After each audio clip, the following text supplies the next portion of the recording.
Kepergian seorang imam dan ulama di China menghadirkan pemandangan mencengangkan.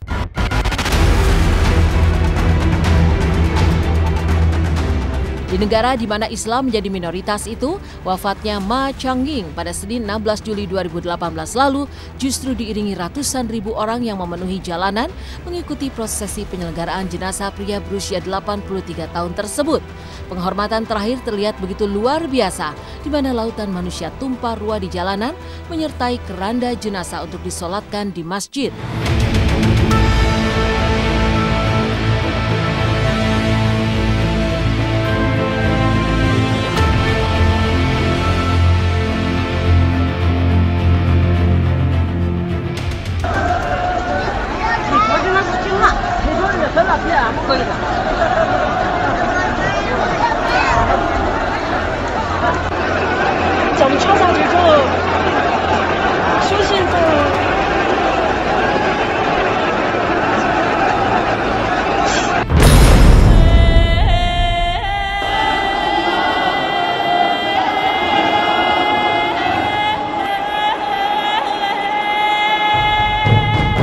Kepergian sosok yang dikenal sebagai imam Masjid Agung di kota Xining tersebut menghadirkan pemandangan yang seketika menjadi viral dan ramai diperbincangkan di dunia maya. Aktor Andi Arsyil pun merasa salut dan terkesima lantaran banyaknya orang yang larut dalam duka dan ikut serta memberi penghormatan terakhir seperti terekam berikut ini.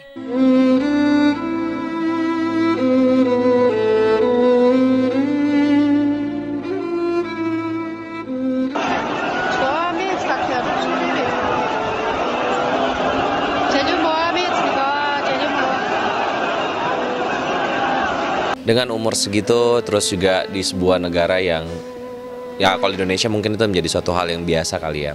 Tapi kalau mungkin di Cina yang termasuk orang muslimnya termasuk kaum minoritas di sana, salut gitu.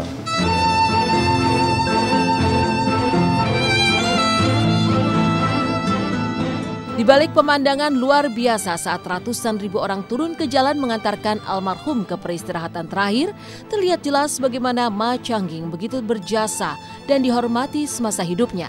Selain menjadi imam masjid, pria kelahiran Gansu tersebut juga tercatat sebagai ketua Asosiasi Islam di kota Xining, hingga menjabat wakil direktur jenderal Institut Gansu Al-Quran. Dan kebajikannya semasa hidup di saat Ma Changying menjadi salah satu tokoh yang paling lantang menyuarakan umat untuk memberi bantuan pasca bencana gempa di Sichuan pada tahun 2008 lalu masih terus dikenang hingga sekarang.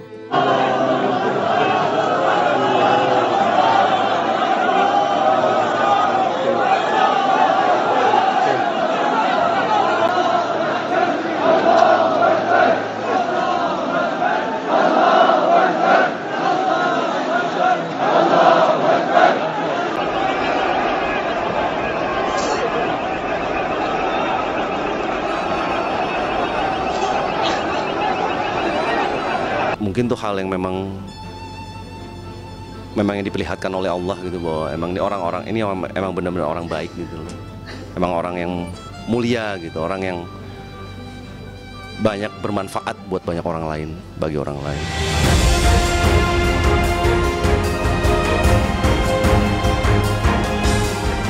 Tak hanya di jalan dan di saat jenazah disolatkan di masjid saja, ratusan ribu orang masih terus menyertai hingga prosesi pemakaman dilangsungkan. Dari sejumlah video yang tersebar di dunia maya, terlihat bagaimana lautan manusia ikut melihat pemakaman almarhum di daerah perbukitan yang dijejali para pelayat.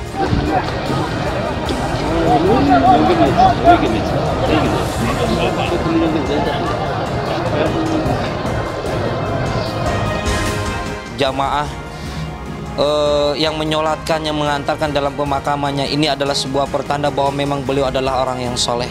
Ketika orang yang soleh, amaliyahnya baik, maka dia pun akan dicintai oleh umatnya. Maka ketika dia cinta kepada Allah, kalau seseorang sudah cinta kepada Allah, maka Allah pun akan cinta kepadanya. Dan Allah akan membuat seluruh makhluknya pun cinta kepadanya. Lalu seperti apa Agus Kuncoro hingga Ustadz Jufri melihat kepergian seorang ulama besar di China tersebut? Benarkah wafatnya para ulama menjadi salah satu tanda akhir zaman yang dipercayai umat Muslim?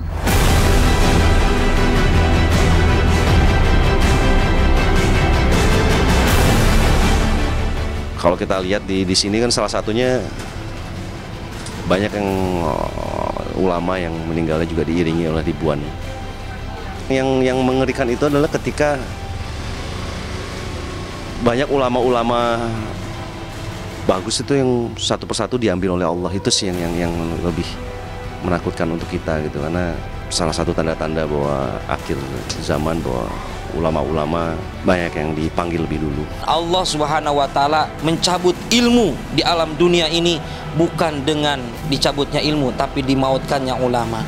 Maka ketika seorang ulama meninggal, kata Sayyidina Ali, seorang ulama meninggal, maka di umat Islam itu terjadi sebuah bolong, celah, dan bolong itu tidak akan tertutup oleh apapun kecuali ditutup dengan generasi yang berikutnya.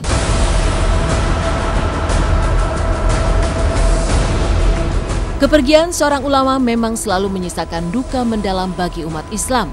Pemandangan luar biasa dengan banyaknya jemaah yang ikut menghantar ulama ke peristirahatan terakhir juga pernah terjadi pada saat almarhum Ustadz Jeffrey Al-Bukhari meninggal dunia.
ربنا اغفر لنا ولإخواننا الذين سبقونا بالإيمان.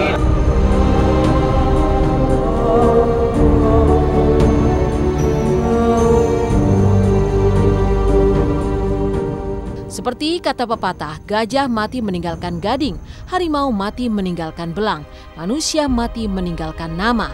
Dan kepergian Ma Changqing adalah potret di mana almarhum meninggalkan jasa dan nama baik yang akan terus hidup di hati umat meski sang ulama telah tenang di pembaringan terakhir. Bahwa kalau kita ingin ketika kita meninggal dunia orang itu menangis, maka berbuat baiklah sampai orang itu merasa kehilangan ketika kita sudah tidak ada. Jangan sampai ketika kita meninggal dunia, orang lain tertawa, terbahak-bahak, senang, karena memang kita tidak pernah meninggalkan kebaikan apa-apa. Husnul khotimah, insya Allah husnul khotimah, dan ditempatkan di tempat yang terbaik di sisinya, insya Allah.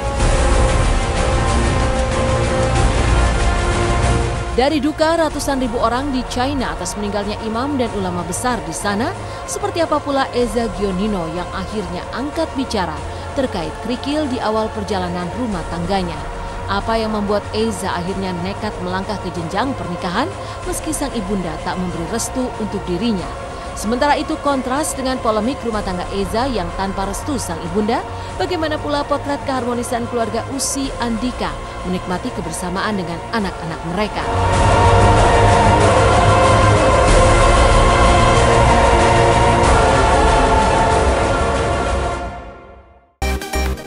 Dari ratusan ribu jemaah yang mengawal pemakaman Dung Quang Abdullah, seorang imam Masjid Agung Xining, China yang membuat merinding, cerita berbeda dibawa Eza Gionino. Pasca menikahi Meiza Aulia, aktor tampan ini kembali angkat bicara terkait konflik panasnya dengan sang ibunda. Tapi apa sejatinya yang menjadi pangkal perseteruan mereka? Apa sesungguhnya yang membuat ibunda Eza tak memberi restu putranya menikahi Meiza? Lantas bagaimana dengan kisah kebahagiaan rumah tangga Ussy Sulistyawati dan Andika Pratama? Seperti apa kebersamaan Ussy dan Andika dengan keempat anak-anaknya?